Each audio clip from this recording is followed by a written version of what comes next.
Dear viewers, welcome to my channel. এই মুহূর্তের big breaking news যে 20-22 ডিএলএড সেশনের অর্থাৎ 2020 থেকে 2022 সালের মধ্যে যে সমস্ত ক্যান্ডিডেটরা ডিএলএড কোর্সটি কমপ্লিট করেছেন তাদের জন্য ইন্টারভিউয়ের নোটিফিকেশন জারি করলো West Bengal Board of Primary education বা পশ্চিমবঙ্গ প্রাথমিক শিক্ষা পর্ষদ।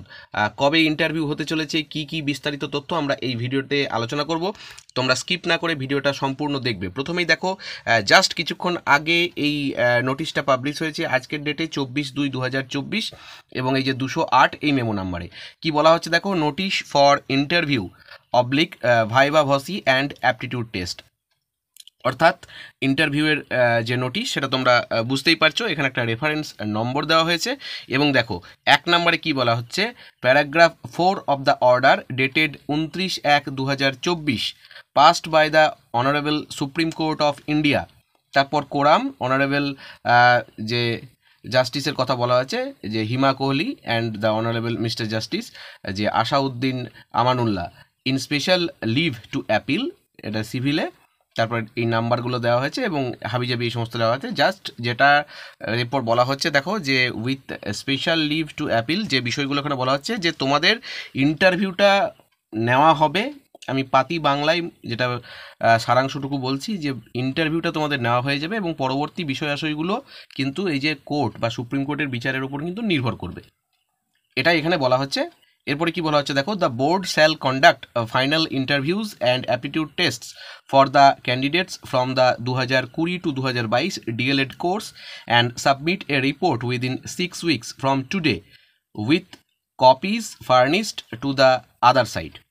এখানে যেটা বলা হচ্ছে, বোর্ড শ্যাল কন্ডাক্ট, এই ফাইনাল ইন্টারভিউটা বোর্ড কন্ডাক্ট করবে এবং অ্যাপটিটিউড টেস্টও নেবে। এরপরে কি হবে, কাদের থেকে নেবে, এই যে 20-22 ক্যান্ডিডেট তোমরা যারা রয়েছো, এরপর কি করবে যে এরপর একটা রিপোর্ট সাবমিট করবে উইদিন 6 সপ্তাহের মধ্যে। এরপর 2 নম্বরে কি বলা হচ্ছে দেখো, as directed by their lordship in the above matters in this hereby notified to all concerned that the West Bengal Board of Primary Education being the examining recommending body for recruitment of primary teachers in West Bengal is going to conduct scrutiny, verification of testimonials, relevant documents, and interview or viva voce and aptitude test under its direct supervision and monitoring for TET qualified candidates who passed 2-year DLED course for the session 2020-22 in terms of rule eto of the West Bengal primary school teachers recruitment rules 2016 as amended up to date from 1-3-2024 to 7-3-2024 except 3-3-2024। তো যেটা এখানে বলা হচ্ছে যে পশ্চিমবঙ্গ প্রাথমিক শিক্ষা পর্ষদ তোমাদের ইন্টারভিউ বা ভাইভা ভসিটা নেবে এবং সেই সাথে অ্যাপটিটিউড টেস্টও নেবে।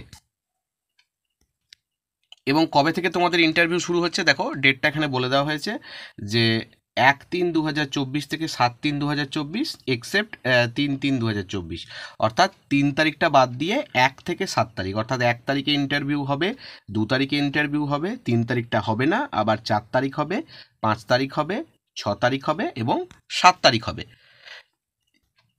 এরপর কি বলা হচ্ছে, the schedule and list of the candidates is enclosed herewith, এখানে দেওয়া আছে, এটা বলা হচ্ছে।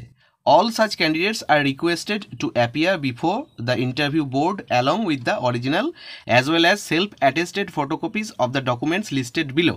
যে ডকুমেন্টগুলোর কথা আমি এখানে বলবো সেগুলোকে অরিজিনাল নিয়ে যেতে হবে এবং এদের সেলফ অ্যাটেস্টেড কপিও নিয়ে যেতে হবে। কী লাগবে দেখো, প্রথমেই বলা হচ্ছে যে অ্যাডমিট কার্ড অফ টেট, অর্থাৎ টেটের অ্যাডমিট কার্ড। 2 নম্বরে বলা হচ্ছে downloaded document of TET qualification, TET qualification যে করেছো তার download document.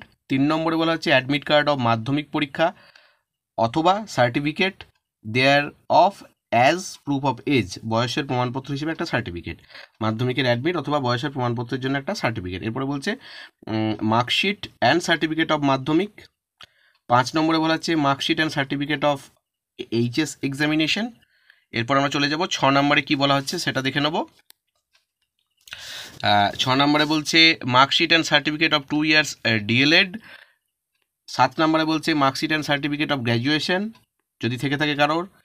8 caste certificate, 9 pH certificate যদি থেকে থাকে কারো, 10 হচ্ছে এক্সেমটেড সার্টিফিকেট, 11 হচ্ছে এক্স সার্ভিসম্যান সার্টিফিকেট, 12 হচ্ছে এনগেজমেন্ট লেটার যারা প্যারাটিচার রয়েছে তাদের জন্য, 13 হচ্ছে এক্সপেরিমেন্ট সার্টিফিকেট প্যারাটিচারদের জন্য, এবং 14 বলা হচ্ছে all relevant testimonials and certificates relating to co curricular activities, যাদের ওই 5 নম্বরের যেটা একটা ব্যাপার রয়েছে এক এক করে 5টা বিষয়ে এক্সট্রা ক্যারিকুলার অ্যাক্টিভিটিসের জন্য, তাদের জন্য বলা হচ্ছে। এবং 15 নম্বরে বলা হচ্ছে আধার অথবা ভোটার কার্ড। এরপরে কি বলা হচ্ছে দেখো, if any candidate is found ineligible in any respect in the scrutiny verification process, he or she will not be allowed to appear in the interview and aptitude test। যদি এখানে কোনো ভুলভ্রান্তি তোমাদের থেকে থাকে তাহলে তোমাদেরকে অ্যাপিয়ার হতে দেবে না, এটাই বলা হচ্ছে। It is made abundantly clear that no candidate shall be allowed to alter his or her inputs pertaining to the above beyond such scrutiny or verification process। তো এই ছিল আজকের এই নোটিফিকেশনের সারবত্তা। আমরা ক্যান্ডিডেটদের লিস্ট যদি পাওয়া যায় অবশ্যই গ্রুপগুলোতে জানিয়ে দেব। সাথে থেকো, ভিডিওটা অবশ্যই লাইক, কমেন্ট এবং শেয়ার করবে। ধন্যবাদ।